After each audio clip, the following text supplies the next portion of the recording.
자, 자연의 거친 모습하고 월스트리트의 그 복잡함. 이게 완전 다른 세상 같잖아요? 근데 만약 이 둘 사이에 정말 놀라울 정도로 비슷한 어떤 숨겨진 질서가 있다면 어떨까요? 오늘 이 시간에는요, 이 전혀 다른 두 세계를 연결하는 보이지 않는 기하학에 대해 한번 파헤쳐 보겠습니다.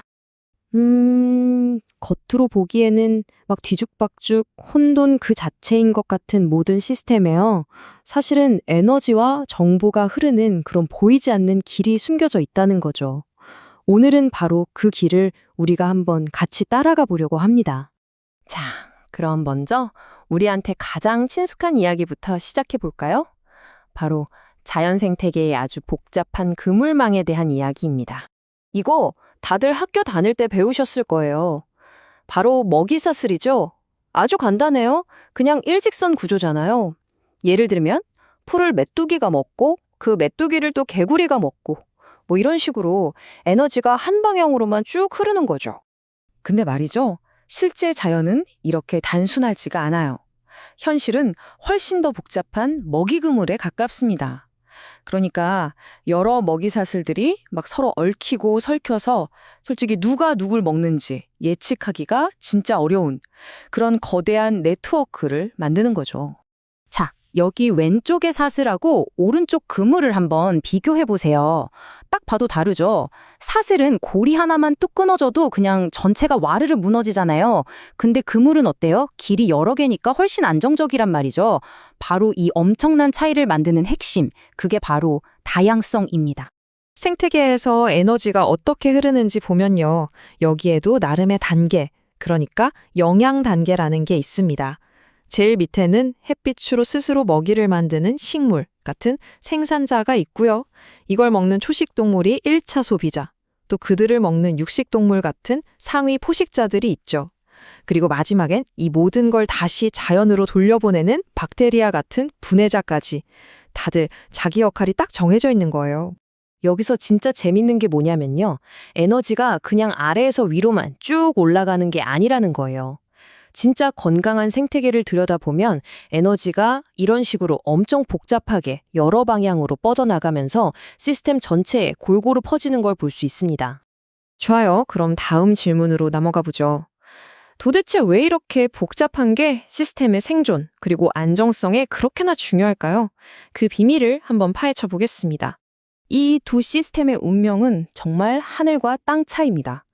약한 사슬 구조에서는요, 종 하나가 딱 사라지면 그걸 먹고 살던 위 단계들이 연쇄적으로 무너져 버려요. 완전 도미노처럼요. 근데 회복력이 좋은 그물은 어떨까요? 한 종이 없어져도 포식자들이 그럼 다른 거 먹지 뭐 하면서 대안을 찾을 수 있으니까 시스템 전체가 그 충격을 흡수하고 적응해 나가는 거죠. 이건 그냥 하는 말이 아니고요. 데이터가 아주 명확하게 보여줍니다. 보세요. 열대우림처럼 종 다양성 지수가 막 90씩 되는 곳은 사막처럼 20밖에 안 되는 곳보다 외부 충격에 훨씬 더 강하고 안정적이에요. 결국 뭐냐? 다양성이 곧 안정성이다. 이 공식이 성립하는 거죠. 다양성이 부족한 시스템이 결국 어떻게 되는지 그 마지막 모습을 보여주는 겁니다. 정말 단 한 번의 충격 때문에 시스템 전체가 이렇게 속수무책으로 무너져 내릴 수 있다는 걸 이 장면 하나가 정말 강렬하게 보여주네요. 자, 이제부터가 진짜 흥미진진해집니다. 이야기의 무대를 숲속에서 저기 거래소로 확 옮겨볼게요. 우리가 시장이라고 부르는 또 다른 정글로 말이죠. 아니 근데 잠깐만요. 숲속 생태계하고 주식시장이 대체 무슨 상관이 있다는 걸까요? 전혀 다른 얘기 같잖아요? 정말 놀랍게도요, 이 두 개의 정글은 생각보다 훨씬 더 비슷한 규칙으로 돌아가고 있습니다. 한쪽은 생명과 포식의 법칙이 지배하는 정글이고, 다른 한쪽은 자본과 거래의 법칙이 지배하는 정글일 뿐이죠. 자, 이 표를 보시면 이 비유가 확 와닿으실 겁니다.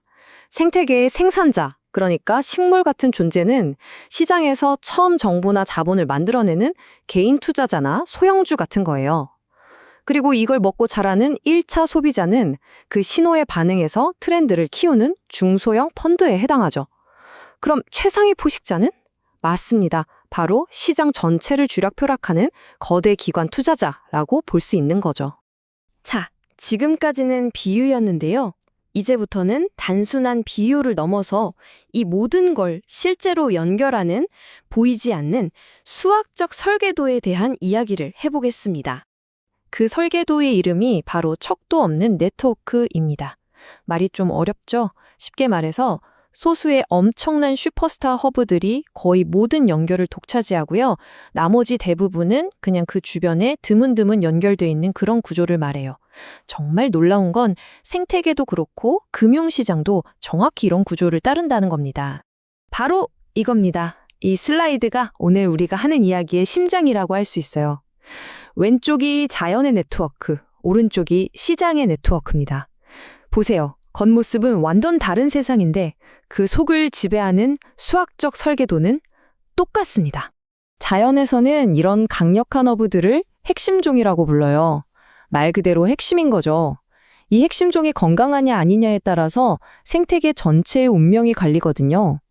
금융시장으로 치면 거대 은행이나 시장을 대표하는 핵심 주식 같은 그런 존재라고 생각하시면 됩니다. 자, 그렇다면 말이죠. 우리는 이 자연, 이 야생의 지혜를 우리 자산을 관리하는데 어떻게 써먹을 수 있을까요? 이게 제일 중요한 질문이겠죠? 혹시 2008년 금융위기 기억나시나요? 그게 바로 이 허브 붕괴가 얼마나 무서운지를 보여주는 완벽한 예입니다. 리먼 브라더스라는 정말 거대한 핵심 허브 하나가 무너지니까 어떻게 됐죠? 그 충격파가 순식간에 금융 네트워크 전체로 쫙 퍼져나가면서 시스템 전체가 마비될 뻔했잖아요. 결국 자연이 우리에게 주는 가장 중요한 교훈은 딱 한마디로 이겁니다. 분산하라. 한 가지 먹이에만 의존하는 동물이 왜 위험해요?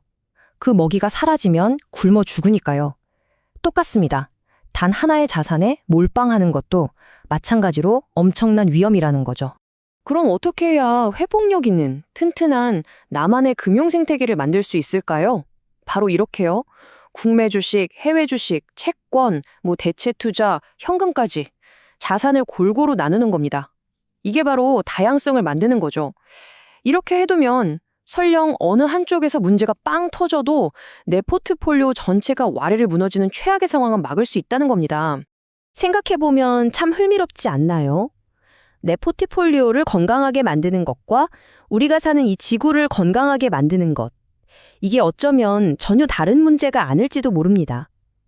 결국엔 동전의 양면처럼 서로 깊숙이 연결된 하나의 과제일 수 있다는 그런 생각을 한 번쯤 해보시면서 오늘 이야기를 마무리할까 합니다.